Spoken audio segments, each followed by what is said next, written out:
MBBS in just 16 lakhs. Kyrgyzstan, Central America, Russia, Georgia. Orbit Global Education. Welcome to IG media. So మోకాళ్ళలో గుజ్జు జరిగిపోయిందని చాలామంది చెప్తూ ఉంటారు. అసలు ఏంటి ఈ సమస్య, ఎందుకు వస్తుంది, ఎవరిలో మనం చూస్తాము, మరి హెర్బల్ మెడిసిన్ వైద్య విధానం ద్వారా దీనికి చెక్ పెట్టవచ్చా, వివరాలు తెలుసుకుందాం. ఈరోజు మనతో పాటు ఉన్నారు ప్రముఖ హెర్బల్ మెడిసిన్ అంటే alternative medicine specialist doctor Swathi గారు. మేడం నమస్తే అండి. నమస్తే లక్ష్మి గారు. ఇప్పుడు చూస్తున్నారు ఏంటంటే న్యాచురల్ వేస్లో హెల్త్ ఇష్యూని తగ్గించుకోవడం ఎలాగని. సో మోకాళ్ళలో గుజ్జు జరిగిపోయిందని చాలా మంది కంప్లైంట్ చేస్తూ ఉంటారు. ఎందుకు ఈ సమస్య వస్తుంది అసలు? ఓకే, ఇప్పుడు మోకాళ్ళ నొప్పులు అనగానే ఫస్ట్ మనం గమనించుకోవాల్సింది ఏంటంటే పేషెంట్స్ మనకు చెప్తారు, ఎవరైతే దీని నుంచి సఫర్ అవుతూ ఉంటారో మోకాళ్ళు నడుస్తున్నప్పుడు బాగా నొప్పిగా ఉంది, స్వెల్ అవుతూ ఉంటాయి మోకాలు చుట్టూరు, అలాగే వాళ్ళకి మెట్లెక్కి దిగాలన్నా కష్టంగా ఉంటుంది. ఫిజికల్ మూమెంట్ అనేది చాలా దెబ్బతింటుంది. దీనికి మెయిన్ కారణం ఏంటంటే ఏదైతే మోకాళ్ళ ఒక స్ట్రక్చర్లో మధ్యలో మనకి ఏదైతే గుజ్జులాగా పనిచేస్తుందో లిక్విడ్, అది డ్రై అవుతూ వస్తుంది. దీనికి చాలా కారణాలు ఉంటాయి. ఎందుకు డ్రై అవుతుంది అనేది తెలుసుకొని దాని జాగ్రత్తలు తీసుకోవాలి. ఇప్పుడు చిన్న వయసు 20 ఏళ్ళు అనుకోండి, 30 ఏళ్ళు 40 ఏళ్ళు వచ్చేటప్పుడు ఇవన్నీ స్టార్ట్ అవుతూ ఉంటాయి. ఎప్పుడైతే మీకు కొంచెం పెయిన్గా అనిపిస్తుందో, మొబిలిటీలో కష్టంగా ఉంటుందో అప్పుడే మనం జాగ్రత్త తీసుకోవాలి. సో దీనివల్ల ఏమవుతుందంటే ఇది ఒకటే కారణం కాదు, అదర్ హెల్త్ ఇష్యూస్ ఉన్న వాళ్ళకి కూడా ఇటువంటి ప్రాబ్లమ్స్ వస్తాయి. ఆస్టియో ఆర్థరైటిస్ అని దాంట్లో కూడా మనకి ఈ సైనోవియల్ ఫ్లూయిడ్ అని ఉంటుంది, అది చాలా ఇంపార్టెంట్ అనమాట. అది ఎప్పుడైతే తగ్గుముఖం పడుతుందో అప్పుడు ఇలాంటి ప్రాబ్లమ్స్ అన్నీ స్టార్ట్ అయిపోతూ ఉంటాయి. బేసిక్గా ఇక్కడ మనకి ఇంకొకటి ఏంటంటే మోకాళ్ళ నొప్పులు వచ్చినప్పుడు ఓన్లీ మోకాళ్ళ నొప్పులు ఒకటే కాదు ప్రాబ్లం, దాంతోపాటు ఏం కాంప్లికేషన్స్ పెరుగుతాయో అనేది బెంగ ఉంటుంది. అన్నిటికన్నా ముఖ్యం బాడీ వెయిట్. బాడీ వెయిట్ని పెరగకుండా కాపాడుకోవడానికి పాపం ఫుడ్ కూడా తగ్గించుకుంటూ వచ్చేస్తుంది. అది తగ్గించుకోవడంలో తప్పలేదు, కానీ అక్కడ న్యూట్రిషన్ ఫాలో అవ్వరు. ఎప్పుడైతే మనం న్యూట్రిషన్ ఫాలో అవ్వమో ఆల్రెడీ ప్రాబ్లం ఉంది, అది ఇంకా దెబ్బతింటూ వస్తుంది. సో అందుకని మనము తీసుకోవాల్సినటువంటి జాగ్రత్తలు చాలా ఇంపార్టెంట్. ఏంటంటే మన ఫుడ్ డయట్ని చేంజ్ చేసుకోవాలి.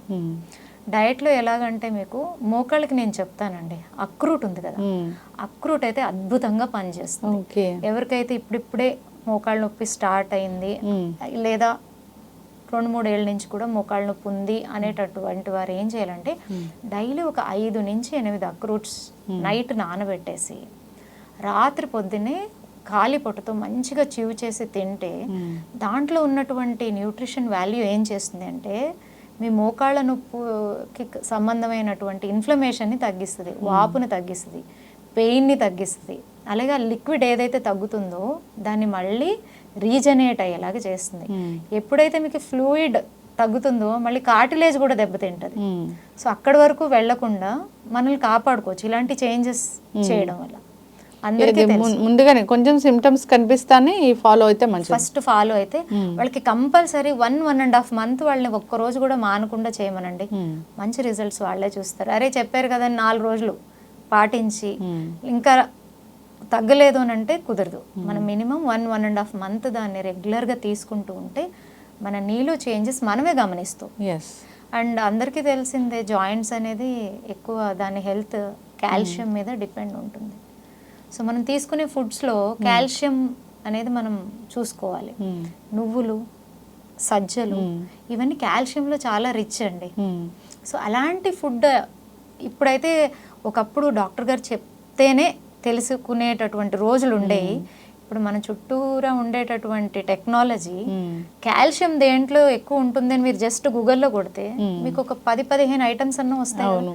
దాంట్లో మనం 3-4 సెలెక్ట్ చేసుకొని ప్రతిరోజు మన ఫుడ్లో అలవర్చుకుంటే ఈ ప్రాబ్లం అనేది మనకి చాలా అంటే చాలా వరకు మనల్ని మనం రికవరీ చేసుకోవచ్చు. అలాగే బోన్ హెల్త్కి ఇంకొకటి చాలా ఇంపార్టెంట్ ఏంటంటే vitamin D.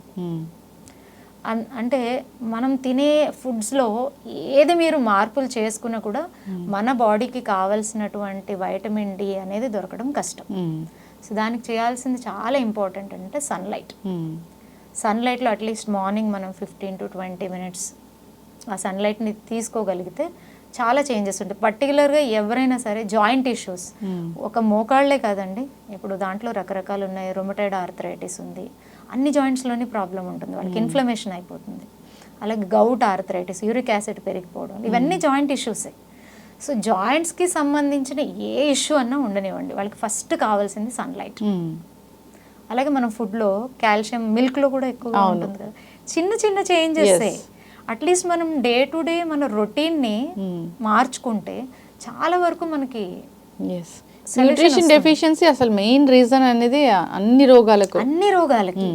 And joint issue ఉన్న వాళ్ళు కంపల్సరీ ఇవన్నీ జాగ్రత్త తీసుకోవాలి. అండ్ వీళ్ళకి అన్నిటికన్నా ముఖ్యమైనది మసాజెస్ చాలా హెల్ప్ చేస్తాయి బాడీకి.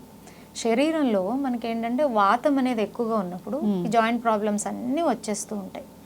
ఏమి లేదు, మనమే టైం దొరికినప్పుడు నువ్వుల నూనె, ఆవ నూనె అలాంటివి తీసుకొని మంచిగా మన చేతుల్ని మన కాళ్ళని మసాజ్ చేసుకుంటూ ఉంటే సర్క్యులేషన్ బాగా అవుతుంది. ఇప్పుడు మొత్తం శరీరం అంతా మనం మసాజ్ తీసుకోవడానికి టైం ఉండదండి, ఓన్లీ పాదాన్ని తీసుకోవచ్చు. ఒక పాదం మసాజ్ చేయడం వల్ల మీ శరీరం మొత్తం ఆటోమేటిక్గా ఆ మసాజ్ ఒక ఎఫెక్ట్ శరీరం మొత్తం ఉంటుంది అనమాట.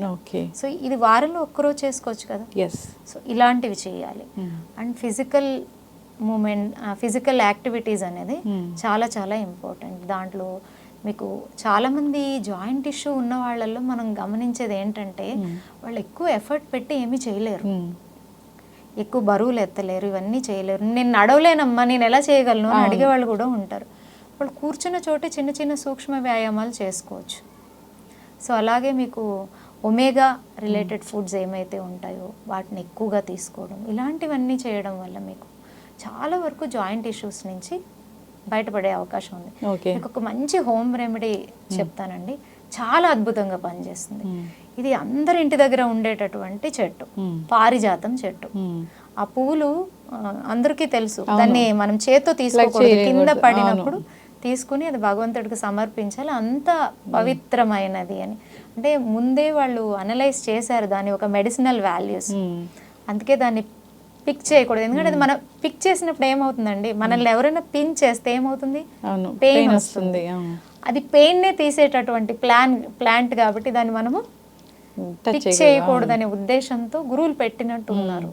సో ఇది ఎలాగంటే ఈ ప్లాంట్కి లీవ్స్ ఉంటాయి కదా, 8 to 10 లీవ్స్ తీసుకోవాలి.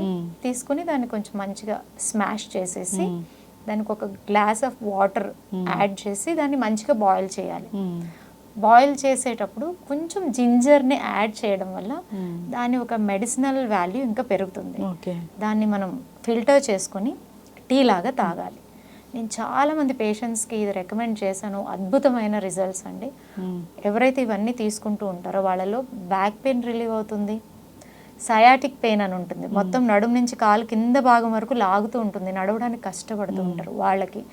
ఈ నీ పెయిన్లో ఇది ఎంత అద్భుతంగా పనిచేస్తుంది అంటే ఇది ఆ గుజ్జుని కరగనివ్వదు, ఆ కరిగినటువంటి గుజ్జు బాగా తయారవుతుంది, కార్టిలేజ్ని డ్యామేజ్ అవనివ్వదు, అలాగే ఆ వాపులంతా తీసేస్తుంది, పెయిన్ని రిలీవ్ చేస్తుంది. చాలా అద్భుతమైంది. మనం ఏంటంటే ఓన్లీ జాయింట్ పెయిన్స్ ఉన్న వాళ్ళే కాకుండా వాళ్ళ పేరెంట్స్లో జాయింట్ పెయిన్స్ ఉన్నాయి, ఆపరేషన్స్ చేయించుకుని ఇబ్బంది పడినటువంటి వాళ్ళ పేరెంట్స్ చాలా మంది ఉంటారు కదా, అలాంటి వారు కూడా కొంచెం చిన్న ఏజ్ నుంచే మనం దీన్ని ఒక హర్బల్ టీ లాగా చేసుకొని తీసుకుంటే చాలా అద్భుతమైన రిజల్ట్ ఉంటుంది. సో ఇది సింపుల్, అందరూ చేసుకోవచ్చు. సో ఇది వాడిన తర్వాత వాళ్ళే కమెంట్ చేస్తారు అనుకోండి. సో ఇలాంటి చేంజెస్ మనం తీసుకురావడం వల్ల చిన్న చిన్న ఎక్సర్సైజెస్, నీ స్ట్రెంథనింగ్ ఎక్సర్సైజెస్, డయట్ని ప్రాపర్గా ఫాలో అవ్వడం ద్వారా ఇటువంటి ప్రాబ్లమ్స్ లేకుండా మనం హెల్తీగా ఉండొచ్చు. ఖచ్చితంగా మ్యామ్, చాలా చక్కగా చెప్పారు. నిజంగా హెర్బల్ మెడిసిన్ అంటే ఆ మెడిసిన్ పక్కాగా పనిచేస్తుందనే ఒకటి నానుడైతే ఉంది. సో ఈ హర్బ్స్ అనేవి ఇప్పటివి కావు, పురాతన కాలం నుంచి వస్తున్నవి. సో ఇప్పుడు ప్రాచీన ఆయుర్వేద గ్రంథాల్లో వీటి గురించి చాలా చక్కగా చెప్పడం కూడా జరిగింది. ఎస్, చక్కటి ఇన్ఫర్మేషన్ అండి. నిజంగా పారిజాతం చెట్టు అంటే చాలా గొప్పది, దానికి చాలా పెద్ద చరిత్రే ఉంది. సో అదొక డివైన్ ప్లాంట్ లాగా చెప్తూ ఉంటారు. సో అలాంటి దాంట్లో మెడిసినల్ వాల్యూస్ అంటే చాలా చక్కగా చెప్పారు. సో వాడుకోవాలని కోరుకుందాం. ఎవరికైనా ఇంకా ఇబ్బంది పెడుతూ ఉన్నప్పుడు ఒక హెర్బల్ మెడిసిన్ స్పెషలిస్ట్గా మీరు వాటిని తగ్గిస్తారు కాబట్టి కాంటాక్ట్ చేయాలని కోరుకుంటున్నాం. తప్పకుండా. Yes, thank you so much. మేము హర్బ్స్ని కూడా అంతే స్పెషల్గా సెలెక్ట్ చేస్తాం. అవును, ఒక నీ పెయిన్ ఉన్న వాళ్ళకి ఒకే ప్రాబ్లం ఉండదండి. సో వాళ్ళకున్న అదర్ ఇష్యూస్ని కూడా కన్సిడర్ చేసి అప్పుడు వాళ్ళకి సంబంధించిన హర్బ్స్ని ప్రిపేర్ చేసి ట్రీట్ చేయడం జరుగుతుంది. అప్పుడు మంచి రిజల్ట్స్ ఉంటాయి. ఎస్, డిపెండ్స్ ఆన్ వాళ్ళ మెటబాలిజం, వాళ్ళకి ఎన్నో other health issues. Even diabetes ఉన్న వాళ్ళు కానీ థైరాయిడ్ ఉన్న వాళ్ళు కానీ వాళ్ళకి ఇంకా కొంచెం ఇష్యూ ఇది పెరుగుతుంది అనమాట. అవును, ఎస్. చక్కటి ఇన్ఫర్మేషన్ అండి, ధన్యవాదాలు. Thank you ma'am.